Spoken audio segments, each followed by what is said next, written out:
Hi, this is producer Melody Allison. Thanks for joining us in Crazy Town, where Jason, Rob, and Asher tackle crazy-making topics like climate change, overshoot, runaway capitalism, and why we're all deluding ourselves. Here's a quick warning. Sometimes this podcast uses swear words. Language! Now, on to the show. I'm Asher Miller, one of the hosts of Crazy Town. I am losing my mind about what's happening legally, politically in this country right now. So I thought I'd turn to a lawyer who probably is losing his mind more than me, considering the state of things. Thomas Linzey is here. Thomas, nice to see you. Thanks for joining us. Yeah, thanks for having me. Just as a quick introduction, Thomas serves as senior legal counsel for the Center for Democratic and Environmental Rights, known as CEDAR sometimes for short. He's widely recognized as the founder of the contemporary community rights movement, which maybe we can talk about, which has resulted in the adoption of hundreds of municipal laws across the United States.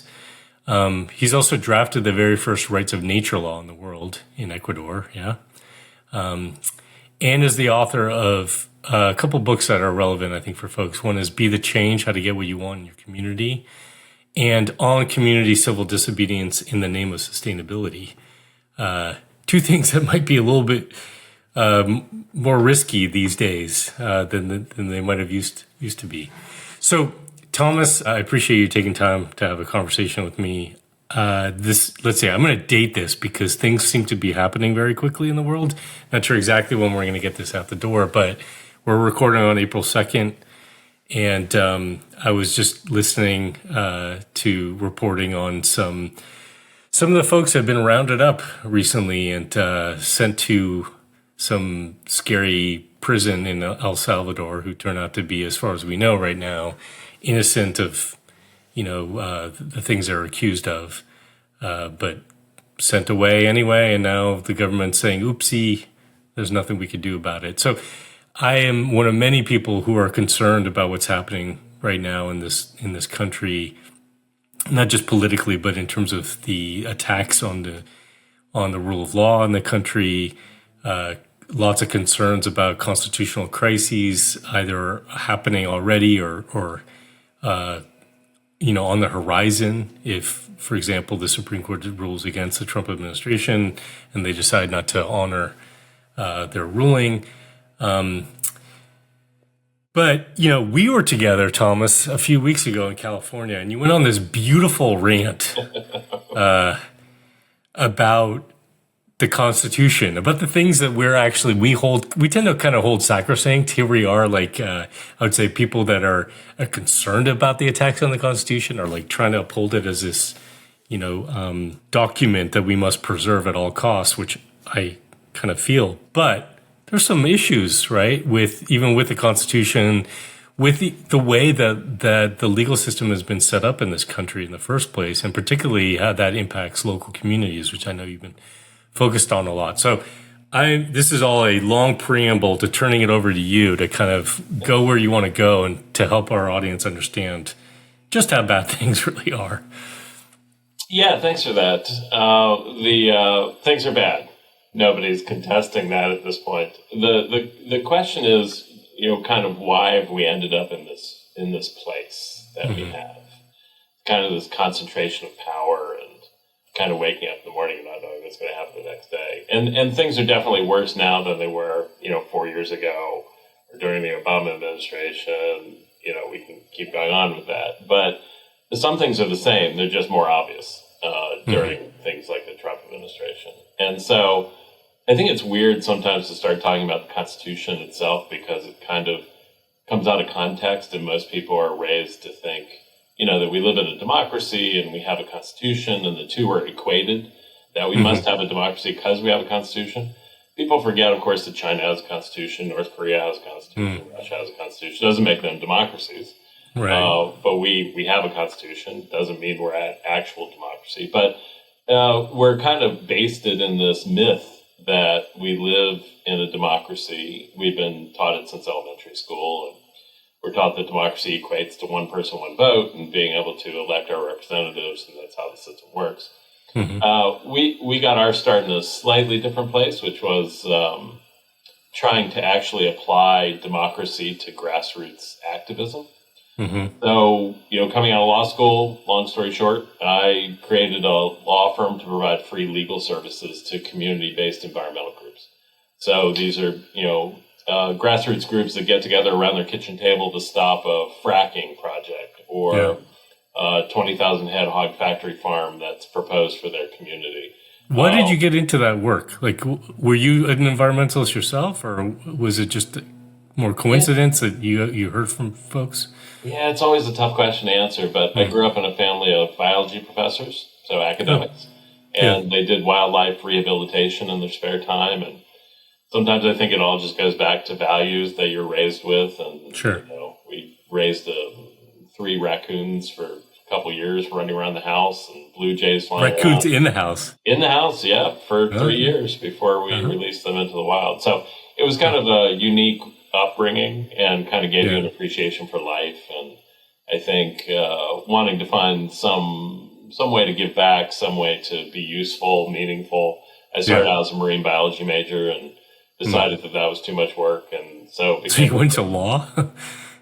Went from marine biology to pre-law and then into law school. In law school, they teach you a bunch of things about environmental law. One of the biggest things is that we have the best environmental legal protection system in the world.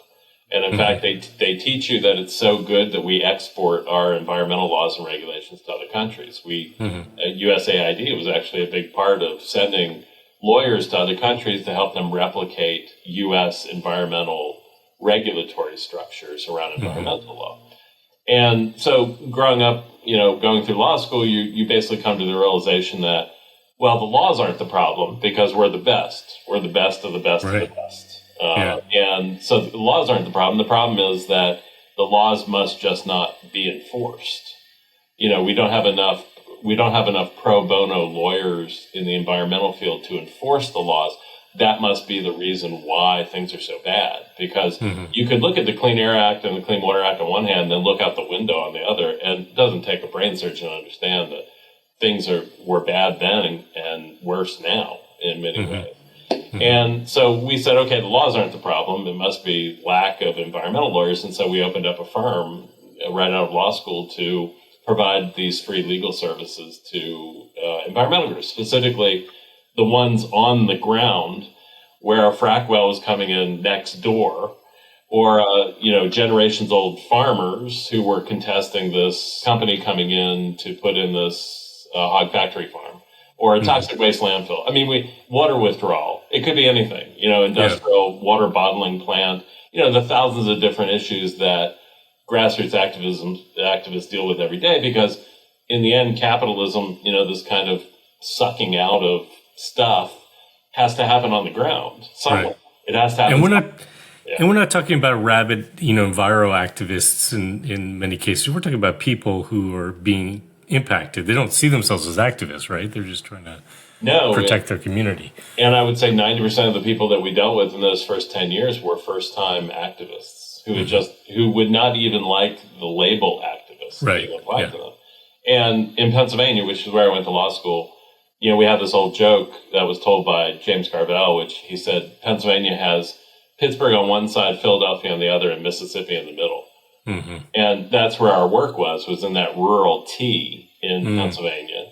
Because as a politician running for statewide office, you never have to set foot anywhere else other than Pittsburgh or Philadelphia. That's where the votes are, and ignore the middle, and that's where all the stuff goes. So that's all the sludge from Philadelphia, the fracking wells, that's where they're set up. I mean, they don't get set up outside the McMansions in Philadelphia or Pittsburgh. They get set up in the middle of the state. And most of those areas are Republican red. I mean, like redder than red. Yeah. And so that's where we got our start, was actually assisting groups in that red area of the state. And a lot of it came down less to environmental impacts were, of course, important, but a lot of it came down to self-determination. Our community should have the right to say what this place is going to look like, and not a corporation coming in from 1,000 miles away to say that you're going to get a vertically integrated hog factory farm operation. And so there was this weird melding of kind of, blue tinged environmental concerns about impacts with a red tinge of this is our place, this is our home, and we're the ones that should be able to make the rules here. Yeah. And, for about 10 years, we had 300 clients across the state of Pennsylvania, 300 community groups across the state of Pennsylvania. And we had a firm belief in democracy, that if a community didn't want something, if a majority of that community came together and said, we don't want it, that should hold the day. That 90% of the people in the community don't want something, they should have the power to say no to it. And you're telling me that didn't work? That didn't work. And it took us 10 years to figure that out. But we would end up trying to enforce conventional environmental laws. Because the way this works, of course, is a corporation comes in, they apply for a permit, put the facility in.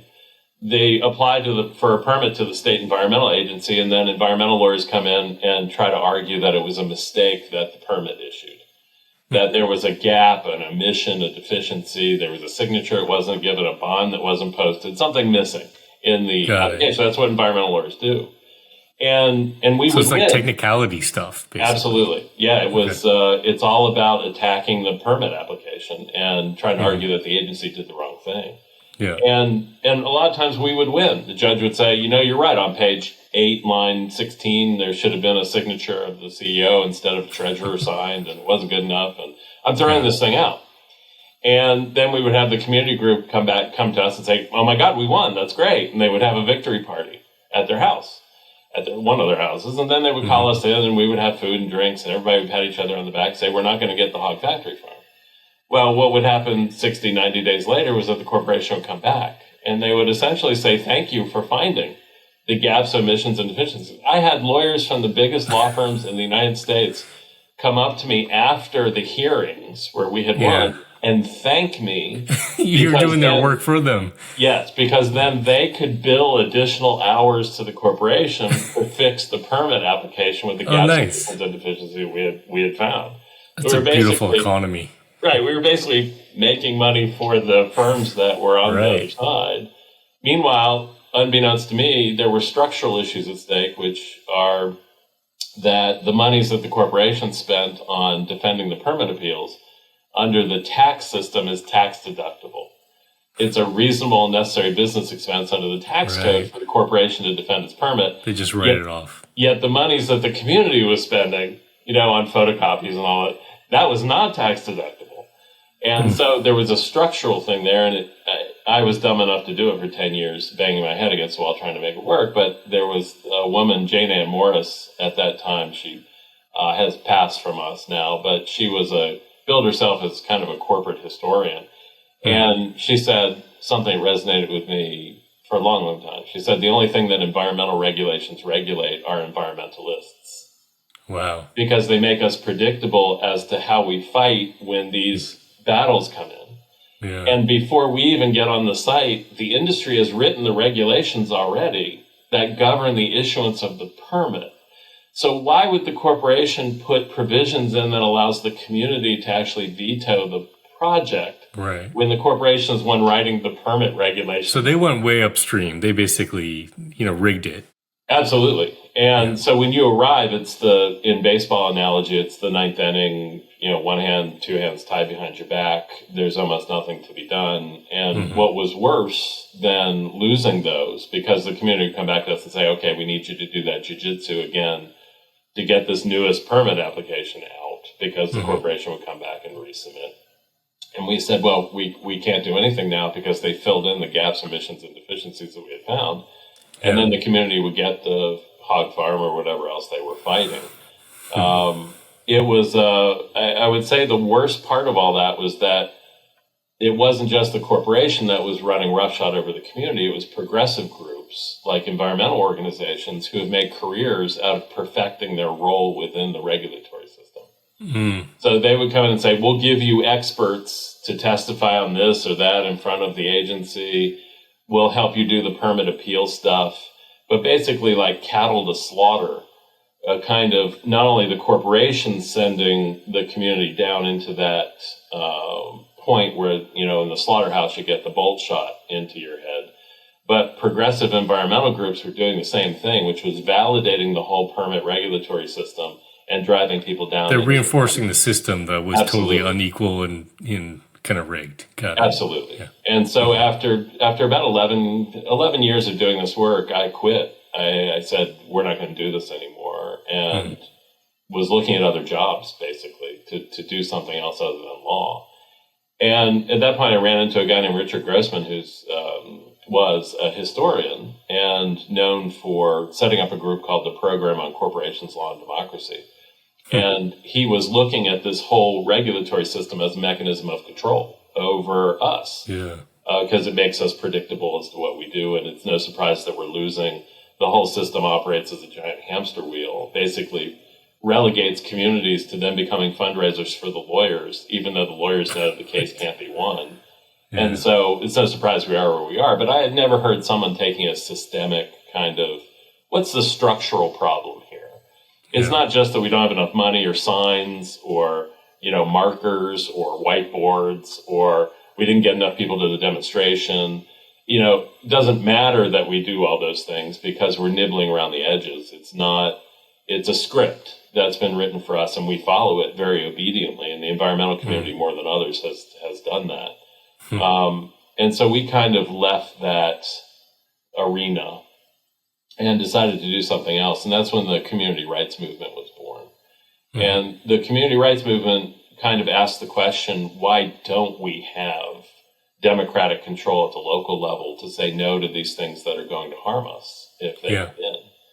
And that meant beginning to write local laws, moving out of the regulatory, permit appeal, defensive system, and beginning to assist communities to write laws that recognized a legal right to clean air or a legal right to clean water, something that was enforceable, not just a sentiment or a resolution. Wouldn't it be great if we had this? People think we have a right to clean air and clean water in the United States, but we don't, outside of several small municipalities that have done this work. So the federal law doesn't, how is that not applying? No, they're not right. They're not rights-based. They're basically about parts per million and permitting certain things. I mean, the Clean Water Act said we would phase out all external emissions into waterways by 1972. And instead of that, we have this whole permitting system that's come into play. So none of it's rights-based. And in fact, worse than that, getting back to the constitutional stuff, Congress doesn't have the legal authority to pass environmental laws in the first place. And that always sounds weird to say. But when Congress passes environmental laws, they do so under something called the Commerce Clause. Because you can flip through the U.S. Constitution, you'll never see the word environmental or nature. You won't see organized labor for that matter. You won't see any of that stuff. What you see is a very, very narrow grounds that Congress can act on, pretty much. And one of those is the Commerce Clause, which says that Congress is the only entity that can regulate interstate commerce. Right. So anything crosses a state border, basically. Yeah. That's right. And so the Endangered Species Act, the Waterfowl Acts that have been passed, they've all been based, and I shit you not on this, that in the Supreme Court there's something called a reasonable bird rule, which is that if a bird flying between the states would land on a waterway after crossing the state line, therefore that waterway is subject to regulation because it's part of the interstate commerce power within the Constitution. And again, I shit you not, this actually exists. People should look it up. Can we just pause for 1 second? And so we've spent a lot of time talking about how in economics, nature, the planet is viewed as a subset of the economy, which is completely ass backwards, right? It's like, doesn't make any sense. And what you're telling me is that the same thing is applying here because environmental laws are effectively federal ones, right? Are part of commerce, right? So commerce is the overarching, container for the environment in a sense. Yes. It always sounds crazy to say that, but all you have to do is go back and look at the preamble to the Endangered Species Act, the Clean Water Act, the Clean Air Act. It all talks about commerce. Because when Congress was writing the laws, they had to make the case that it was under the Commerce Clause of the Constitution. So that's one really fucked up piece, is when people were in front of the Supreme Court, lawyers arguing for desegregation of interstate travel facilities, they were arguing that Congress had the power to prohibit segregation of those travel facilities because it was interstate commerce. And that African Americans were essentially moving within, they were commerce themselves, right. moving within those interstate lines. It's a weird area, but it makes sense from one perspective, which is that the conservatives have always been about pulling back Commerce Clause authority to pass those types of laws. So whether it's violence against women, gun laws, all that stuff is pinned to the Commerce Clause. So they know that if they sever the Commerce Clause from the substance of those laws, that they can eliminate the laws. And so it makes sense on one very high 30,000-foot playing field where these guys live, and we don't. You know, progressives don't live there. The progressive community works on this model of activism as political pressure, that we don't really have any power levers to control. All we can do is operate over here and build enough people to try to put pressure on the system that operates. Meanwhile, the corporate boys are working within that system itself. That's why there's a Project 2025 blueprint, and there's nothing on the left that's ever been the equivalent of something like that. That's right. And when we talk about the need to change the Constitution, whether that's rewriting it, something from scratch, whatever, people go apeshit because they say, well, we can't do that today because it would be horrible. What would come out the other side? And I'm like, well, yeah, what we have is pretty horrible right now. And getting to the Constitution finally, because we came to the understanding that working with these communities, passing these laws, they would run up against certain hurdles. And those hurdles were not hurdles because of a bad person in Congress or a bad person was elected to the state legislature or there was a bad regulator somewhere. These hurdles were structural. And they fell into four categories. One was corporate rights. You know, it's become sexy, so some people know it now, but corporations have constitutional rights. They've been defined as persons under the law.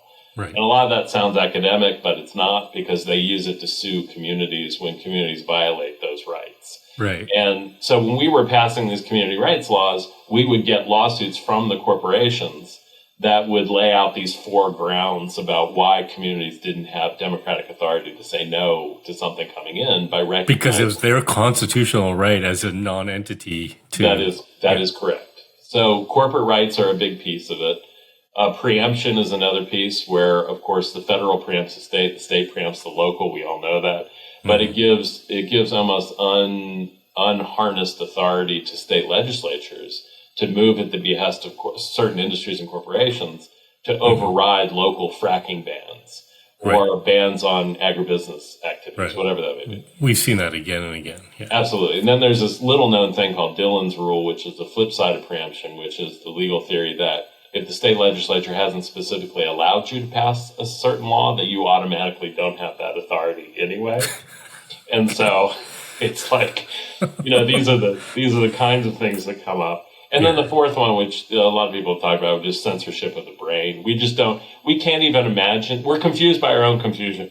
We can't even imagine having power. Like the football game where the other side has had the ball for like 800 years. And we're happy just to be on the field. That's usually how the progressives talk about it. We're on the field. And they can't imagine advancing the ball at all. Even, you know, they're always moving backwards. They're just trying to do defense better. We're just happy to be here, kind of thing. Like at the Oscars when you're nominated for the first time. We're just happy to be here, right?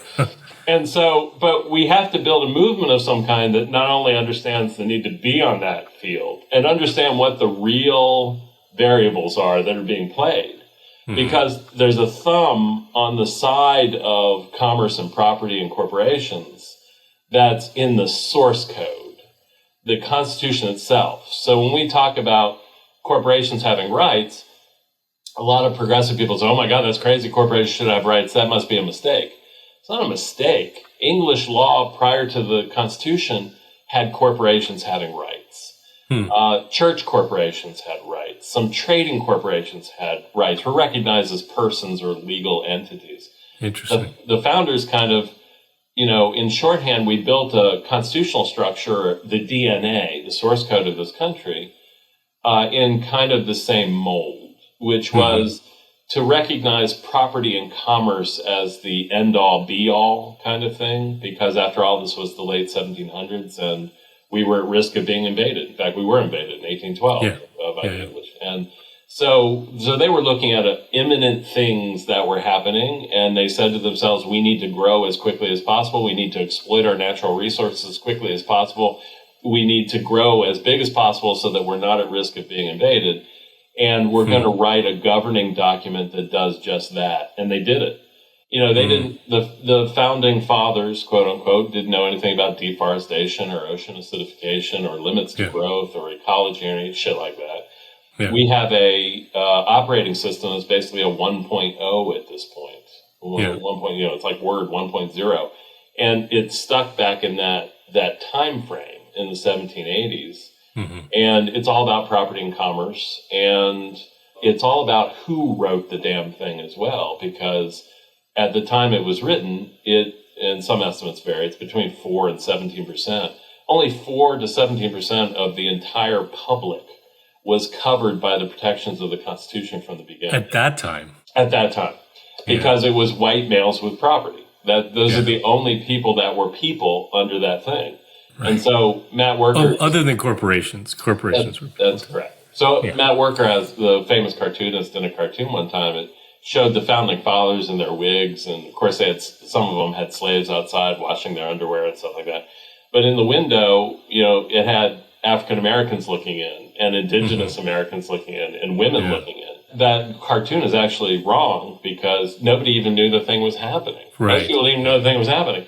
Sure. And the people within Philadelphia at the hall, their first rule that they wrote was that the doors have to be locked in the morning and unlocked at night, and no copy of what we're doing can be circulated outside of the hall during the time that we're here. Nobody knew what was happening except for those guys inside. They were writing a document that protected a very small slice of the humans in the United States at that time. And so I'm like, hey, we didn't write, I'm a white male with property, so I'm in the know. But, Indigenous peoples, women, white males without property, African Americans, the vast majority of the public were not involved in writing the damn thing. And we're not even talking about the more than human world, right? That's even beyond. Yeah. Forget about the beavers and the forests and the mountains and the valleys and everything else. I had no say in the thing either. Yeah. I think it's time for us to write one. I think it's time to write one that actually reflects our value systems, because that sucker doesn't. And progressive activists for the last 200 years, but more, intimately for the last 60 years, have pretended that we can use the Constitution anyway. We just need to add things to it. And it makes us an easy target for the conservative end of things, because they can say it was never intended to be used that way. And they are right. It was never intended to be used that way, which puts us in a weird position of trying to argue for the Constitution without arguing for the Constitution. And so the fight is basically in some ways how you interpret the Constitution now, right? Like, because you have these originalists who are, that's their playbook, is to try to say this wasn't in a part of the initial intention, and progressives or liberals try to say, oh, it could be read this way, and we can. Yeah. We're stuck arguing over things like penumbral rights, like right to privacy is not written into the Constitution, right to abortion is not written into the Constitution. We get it from stitching together different things. Right. And it's like we're over here with a sewing machine, and we're expending huge amounts of energy to try to make it into something it's not. Meanwhile, over on the other side, these guys already have it. They have what it is. Right. They just trying to make judges honest to stick to the original intent. Yeah. But what I'm trying to say, and what I've tried to say, is that sewing machine stuff only works for so long. You can only patch the genes so much before there's more patches than genes. Yeah. And at some point, it becomes easier just to envision what a new world looks like and a new Constitution might look like, rather than continuing to try to patch shit together. So I got a few questions for you. Let me just name them, and then maybe we could try to tackle them. One is just a question around, there has been a movement towards trying to get enough states to agree to having a new constitutional convention, right? And that does seem to have been powered more from the right than the left. So I want to talk about that, because is there opportunity and risk there? What does that look like? The other that I really want to talk about is, well, what does that mean for local communities in the context of the fact that this is the Constitution we have? This is the political reality we have. And then the third is just maybe we don't talk about it, but it's interesting to note that what we're seeing is from the Trump administration, apparently an attempt to basically say that some of the articles in the Constitution don't apply anyway, right? Yep. Like, the right of Congress, for example, so it's like they're trying to attack it even though it's been kind of working for the right. So I don't know which one of those you want to tackle first. Yeah, so I think we start with the community level stuff, which is, we can't pretend that we live in a world that we don't. We can't pretend that we're all sitting around in circles talking about how to write a new constitution. We're not. And in fact, in this day and time, most of what we're forced to do is hand-to-hand combat. How do we reinstate 80,000 employees at the VA? Yeah. How do we get a court order trying to get this guy back from El Salvador? And how do we enforce that? A lot of energy and resources have to go into wartime kind of planning, which is where we are now, and so I'm not saying we don't do that stuff. But what I am saying is that we need a strategy, and the progressive community hasn't really had a strategy to actually get what we want and what we need for the past 50 years. It's all been hand-to-hand and then trying to stitch something together from the hand-to-hand, which hasn't worked. And so I kind of gave up on progressive activists at some point, which was I was tired of having arguments with them. Because there's a myth. The myth is that we live in a democracy and all we have to do is mobilize enough people and then we'll get what we want. Well, that hasn't worked. And it's not just me saying that. It's look out the window at climate change and destruction of ecosystems. I mean, reality is that the numbers are not in our favor. We are now in a worse environmental situation than we were 40 years ago when the major environmental laws were passed. And so this is kind of it. So we have to find a way to do both at the same time, I think, which is getting some resources into that area where people are doing some thinking with their noggins about what stuff looks like. I think any attempt to do a constitutional convention or rewrite from the top down is a losing proposition because like I said before, we're at the bottom level. Everybody's confused by their own confusion at this point. There's no clear understanding of the problem. People are designing solutions without understanding what the problem is, that the problem is structural. That it's not just about truck traffic. When a frac well comes in or something, it's not just about the increase in truck traffic or odor. It's about the fact that the community doesn't have self-determination. And why is that? Then we have to do a deeper dig into why and then figure out what the real problem is and then begin to solve that. I, for one, think that capital, this system that we have, capitalism, whatever we want to call it, has to touch down in different places, tens of thousands of places a day. For it to expand, for it to yank stuff out of the earth, for it to operate itself. To operate itself. And that is the weakest spot for them. That's the place where the resistance and the revolution has to grow from, is how do we organize those communities in ways so that they're not focused on truck traffic or how much liquid manure is being produced daily and has to be trucked someplace or whatever else. That the look at that local level has to be a level of civil disobedience done through municipal lawmaking that begins to peel away each of these doctrines that are enforced by the constitutional structure. Kind of a velvet-gloved revolution in which people think that we have certain rights and they're just putting them into law. And then when courts begin to peel them back on the basis of corporate rights and constitutional stuff, that it wakes enough people up to join hands across seemingly different issue areas to eventually give birth to a constitutional movement that begins to rewrite the source code. And I think... Can I spit it back to you how I understand what you just said? Because I feel like this is really key. So the municipal lawmaking is not... So it's not done from your standpoint, from the belief that it actually will work, right? It's from forcing the system to make itself known for being as corrupted at the source code as it is.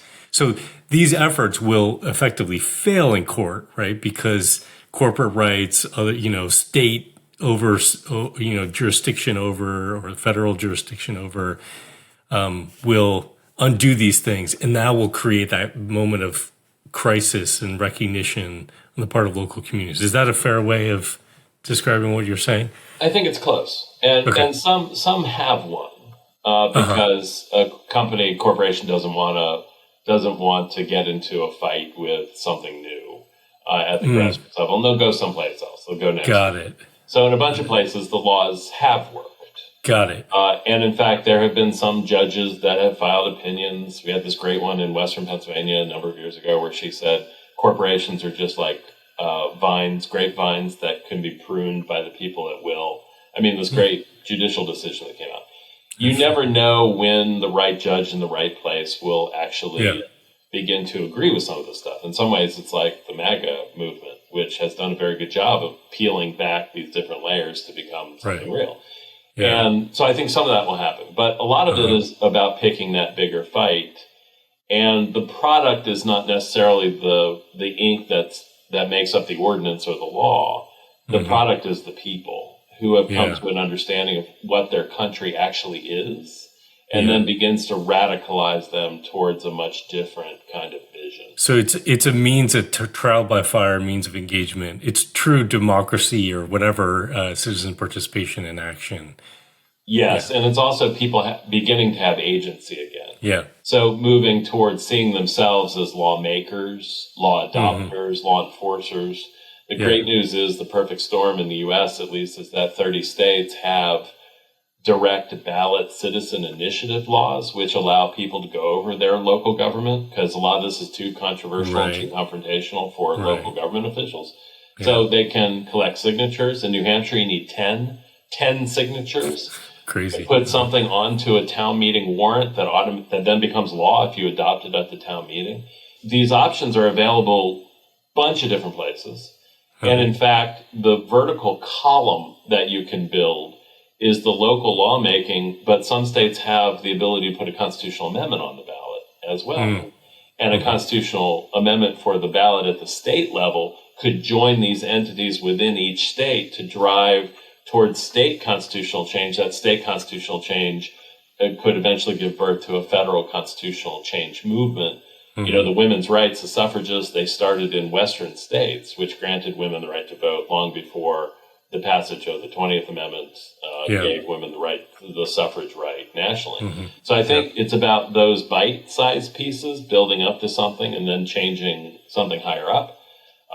I've been doing this for 25 years. I've seen it happen. I've seen the potential for it. I've been in rooms where 300 residents out of a population of 500 have called for resignations of their local government officials for not passing a law, and then brought pre-signed resignation or, with the signature line ready to go for some reason. I've seen that happen in different places, but unfortunately the resources have never been there to actually drive that model as a larger organizing model. Right. Because most of the resources in the progressive end go to prop up this progressive regulatory environmental organizing and don't go towards real movement building stuff. That's a whole separate issue. Stepping back to the larger strategy, I mean, you said it earlier, acknowledged that there has to be a lot of defense still playing. Like we can't give up on resistance to the things that are happening, because it's not like the other side, quote unquote, the other side is sitting pat, right? They are being extremely aggressive, more aggressive probably than we've ever seen, right? At least in modern times, in terms of administration trying to seize control of things and tip things. So there has to be that work, and that work has to be funded, but it can't be limited to that, because that's just us being happy to be on the playing field again or trying to play defense. Yeah, right now about 100% of all the money, let's say 98.5 of the time and money is spent doing that defensive stuff. Yeah. And we need to pry out more time and resources to do the long-term strategic thinking about where we want to be in 20 years. Where do we want to be in 20 years? Do we want to still be doing the defensive site fights? playing within regulatory systems that corporations have built for us to play within, like a sandbox? Yeah. Or do we want to be in a much different place where we're envisioning things like rights of nature, which the Ecuadorians put into their national constitution? This is, it's not unheard of for these types of things to move forward in other countries. It's just a question in the U.S. We treat the Constitution as this sacred cow, kind of, we can't touch it. And progressives especially, we're so happy just to be here that we don't even think about trying to build our vision into law. We just don't. It's hard to even have that conversation with folks. Yeah. But everything's there that's needed to do that movement building piece. It's just nobody takes it seriously. It's like, oh, that's just a city or town initiative. We don't take that seriously. We work at the federal level. Okay, well, how is that working for you? Or we work at the state level. Okay, well, how's that working for you?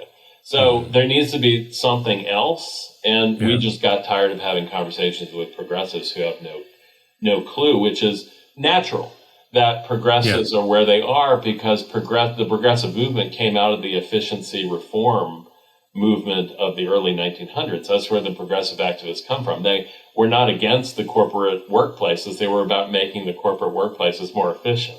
So those efficiency experts of the early 1900s, and again, not us saying this is the history of the progressive movement, that's where the progressive movement comes from, is about how do we make the system work but carve the edges off of it so that it works better. Right. And if you look at the regulatory system, that's how it works. It's about shaving off maybe some of the rough edges, but the project is coming in whether you want it or not. Still barreling ahead. Right. I'd like to end talking about what you'd recommend to folks, listening to this or watching this who are based locally. Before we do that, though, I guess I'll just share a thought that I have, and that is, another trend I've seen kind of in liberal progressive environmental circles is we're at the 11th hour. Look at the climate crisis and the severity of it and how close we are to potential tipping points and trying to, crossing certain thresholds of degrees warming and such, leading, I think, a lot of folks to say, well, we have to embrace technological solutions. We've got to work with corporations to deal with this. We have to operate at the highest scale possible because we have to, remove so much CO2 or reduce so much CO2 from going out there. And so they abandon the cultural shift. They abandon, the systemic kind of reorientation of people, the value shift. They abandon the local stuff. And because their argument is that there isn't time to invest in those things, which take time, right? And in some ways, I feel like we could see the same thing happening when it comes to what's happening about rights or legal protections and that kind of stuff, because doing that local organizing, it's piecemeal, it's diffuse, it's not quote unquote efficient, and I think the response of both of those is like one, you had said, well, how's it working out for you, and the other is this comes back to fundamental structural and systemic forces that are unsustainable and unjust. They have to be addressed at some point, right? And that could only be done, in a sense, by supporting people to work oftentimes at that local level. And the other argument I would say for this approach as well is it's that stitching together of connection and community that when we're actually feeling the consequences of so much of what's happened already, climate change, other forms of environmental degradation, what we're seeing now actually with things that are happening in terms of economic impacts of globalization, and then globalization being, halted in a really, cruel way or crude way, with tariffs and everything, is how vulnerable we are. And so it's about that mutual aid and that connectivity to people in our communities is going to be really key, both to address the systemic stuff, but also to get through the consequence of all the things that have happened. So that's a long way of me saying completely thumbs up on the local front. And I guess the question I ask for you that I bet listeners are asking, which is like, what would you say to somebody who's not an activist, they're not a lawyer, what would you say to them in terms of how they could be part of this kind of movement? Yeah, so every community has an issue, I've come to learn. Whether it's public safety, Bill of Rights, kind of around, minority communities not having a say in how policing is done within a community. So the larger cities, rights-based organizing kind of applies to everything, to a right to safety, a right to clean water. It's not just environmental issues. It's social justice issues, like a right to housing. There was a community on the West Coast doing eminent domain to take housing to provide it for low-income housing stuff. There's all kinds of unique remedies out there. Or zero waste. We've been talking about zero waste for 20 years. We're not really anywhere closer to zero waste. How do we actually turn these policies into reality by anchoring them to a right and then arguing that communities can actually pass these rights-based laws to get to that point? But I agree with you. I mean, the fact is that tech isn't going to save us. This whole system is built on, Richard Grossman used to say, my mentors used to say that the whole system is built on the endless production of more stuff. Yeah. That's the underlying thing, the endless production of more stuff. And the Constitution is really a charter for how to get there.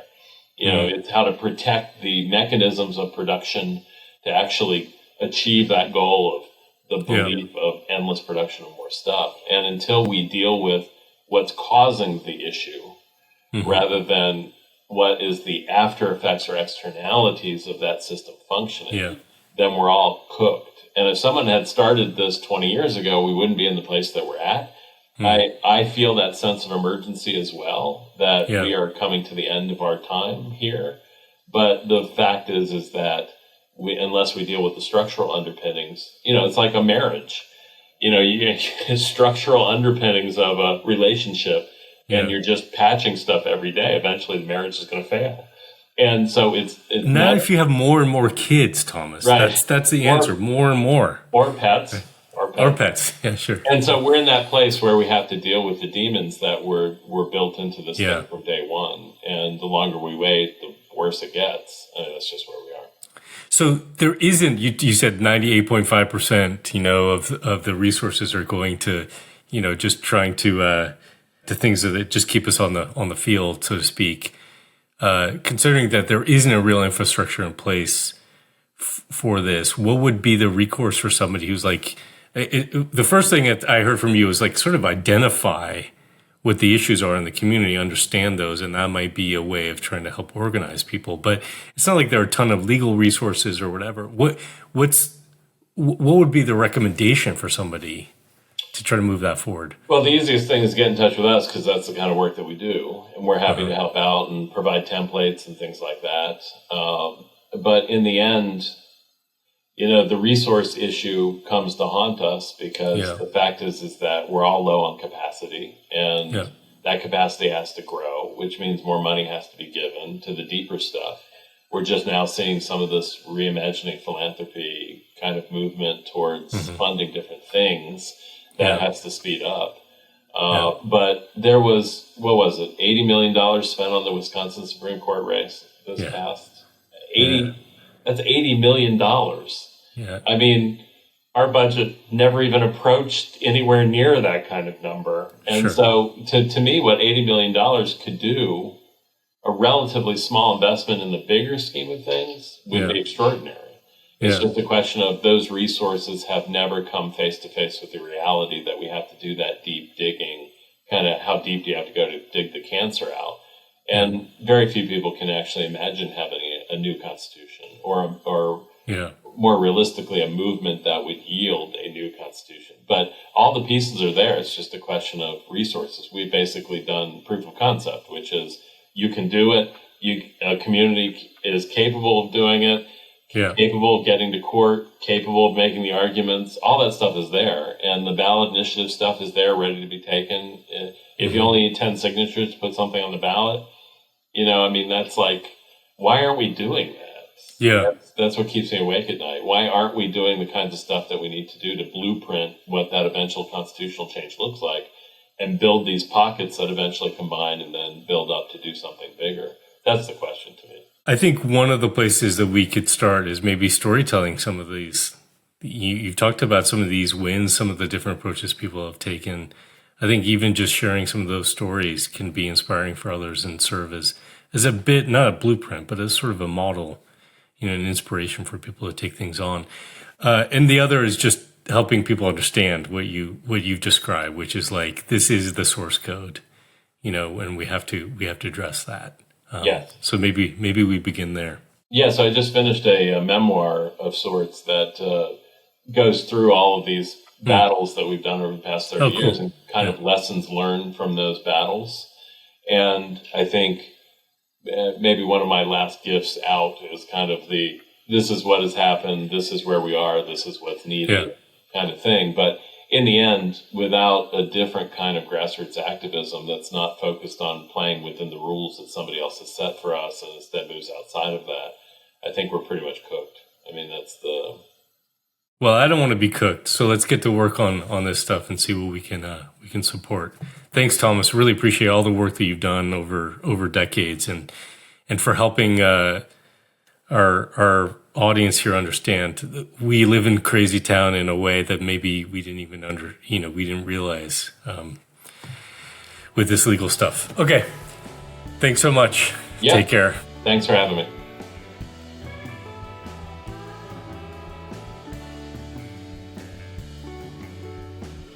That's our show. Thanks for listening. If you like what you heard and you want others to consider these issues, then please share Crazy Town with your friends. Hit that share button in your podcast app or just tell them face to face. Maybe you can start some much needed conversations and do some things together to get us out of Crazy Town. Thanks again for listening and sharing.